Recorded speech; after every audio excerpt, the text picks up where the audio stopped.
बिस्मिल्लाहिर्रहमानिर्रहीम। अॼु पाण फर्स्ट ईयर क्लास जे यूनिट नंबर 13 जे अंदरि physical quantities and measurement unit मां हिन टॉपिक खे डिस्कस कंदासीं। Why physics is divided into two branches. Physics खे आख़िरकार ॿिनि ब्रांच में छो विरायो वियो? Physics studies everything from tiny atom to huge galaxy. Physics में पाण हर शइ जी स्टडी कयूं था, न जहिड़े हिकिड़े एटम खां वेंदे गैलेक्सीज़ ताणी, because the rules of nature change. फितरत जो जेको कानून आहे, फितरत जा जेको उसूल आहिनि, कानून, उहे छा थींदा? चेंज थींदा at different sizes and speed. मुख़्तलिफ़ क़िस्मनि जी शयुनि जी जॾहिं साइज़ अलॻि हूंदी, स्पीड अलॻि हूंदी, त उते असांजे नेचर जा कानून छा थींदा आहिनि? मुख़्तलिफ़ थींदा आहिनि। इहो हिकिड़ो सबबु बनियो फिज़िक्स ते ॿिनि ब्रांच में विरहाइण जो। हाणे हिन शइ खे थोरो डिटेल में पाण सम्झूं। फिज़िक्स जेका पहिरीं ब्रांच आहे, जंहिंखे पाण क्लासिकल फिज़िक्स या मैक्रो फिज़िक्स चऊं था, ऐं ॿी ब्रांच कहिड़ी आहे? मॉडर्न फिज़िक्स, या हिनखे पाण माइक्रो फिज़िक्स चऊं था। हाणे हिन क्लासिकल फिज़िक्स में पाण छा था पढ़ूं? Things we can see with naked eyes. असीं हुन में उन्हनि शयुनि जे बाबति पढ़ूं था जेके असां खुलियल अख सां ॾिसी सघूं था। ऐं मॉडर्न फिज़िक्स में वरी things too small to see like atom. हिन में वरी एतिरियूं नंढड़ियूं बारीक शयूं जीअं एटम आहे, उन जे मुतालिक़ पाण पढ़ूं था। हाणे जी डेफिनेशन छा आहे? चए थो it deals with the object. हिन में पाण शयुनि जे बाबति पढ़ूं था डेट आर बिग, जेके छा आहिनि? साइज़ में वॾियूं हूंदियूं, मूव स्लो, आस्ते हलंदियूं, एंड हैव लार्ज एनर्जी, ऐं हुनजे अंदरि एनर्जी तव्हांजी छा हूंदी? तमामु घणी हूंदी। इहा छा आहे? क्लासिकल फिज़िक्स जी डेफिनेशन आहे। मॉडर्न फिज़िक्स जी डेफिनेशन छा आहे?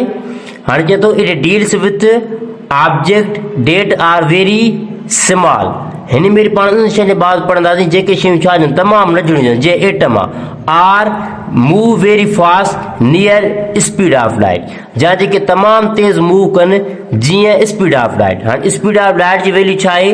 3 × 10⁸ मीटर पर सेकेंड, जा जेके स्पीड ऑफ लाइट सां मूव कनि उन जे बाबति पढ़ूं था। हाणे इहा सेपरेट छो थी ब्रांच? चए थो वही separate because Newton's law work perfectly है।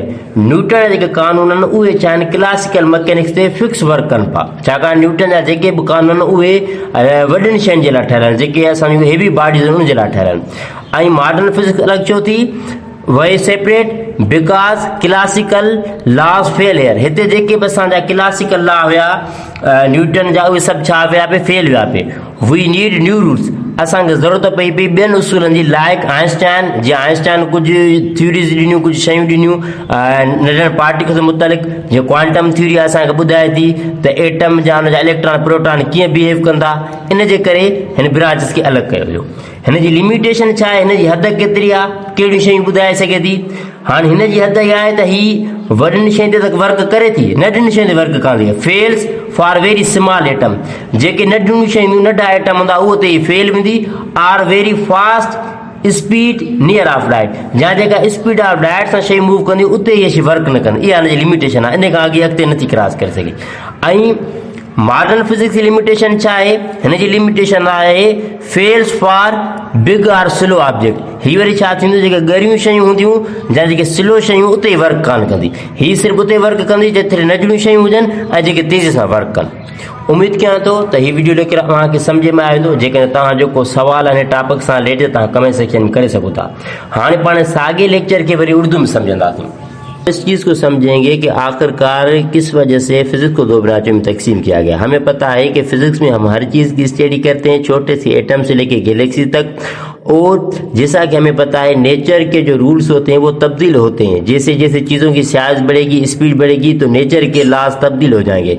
इस बिना पे साइंसदानों को ये ज़रूरत महसूस हुई कि फिजिक्स को दो ब्रांचों में तकसीम किया जाए। इसकी पहली ब्रांच का नाम है क्लासिकल फिजिक्स, दूसरी का नाम है मॉडर्न फिजिक्स। क्लासिकल फिजिक्स में हम उन चीज़ों के मुतालिक पढ़ते हैं जो हम आसानी से देख पाते हैं, और मॉडर्न फिजिक्स में हम उन चीज़ों के मुतालिक पढ़ते हैं जो हम आसानी से नहीं देख पाते।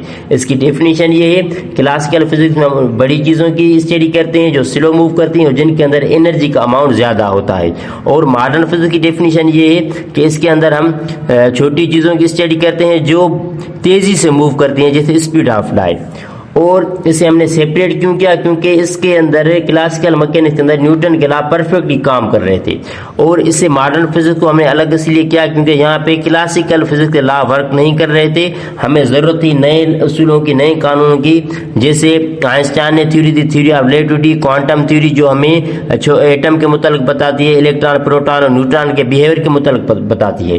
اب اس کی لمیٹیشن کیا ہے کلاسیکل فزکس کی؟ لمیٹیشن یہ ہے کہ یہ بڑی چیزوں پہ تو کام کرتی ہے، جو سلو چیزیں چلتی ہیں ان پہ کام کرتی ہے، اگر چیزوں کی سائز ڈیکریز ہو جائے گی یا وہ فاسٹ موو کریں گی یہ وہاں پہ کام نہیں کرے گی۔ اور ماڈرن فزکس کیا ہے؟ بڑی چیزوں پہ ورک نہیں کرے گی، اور جو سلو چیزیں ہوں گی وہاں پہ اس کے اصول جو ہے نہیں چلیں گے۔ امید کرتا ہوں کہ یہ آپ کو ویڈیو لیکچر سمجھ میں آ گیا ہوگا۔ اگر آپ کا کوئی سوال ہے تو آپ کمنٹ سیکشن میں کر سکتے ہیں۔ جن جن شاگرد اصل یوٹیوب چینل سبسکرائب نہ کयो، اصل یوٹیوب چینل ضرور سبسکرائب کयो، ऐं जंहिं हिन जी लिंक खे ॿियनि दोस्तनि सां वधि में वधि शेयर कयो।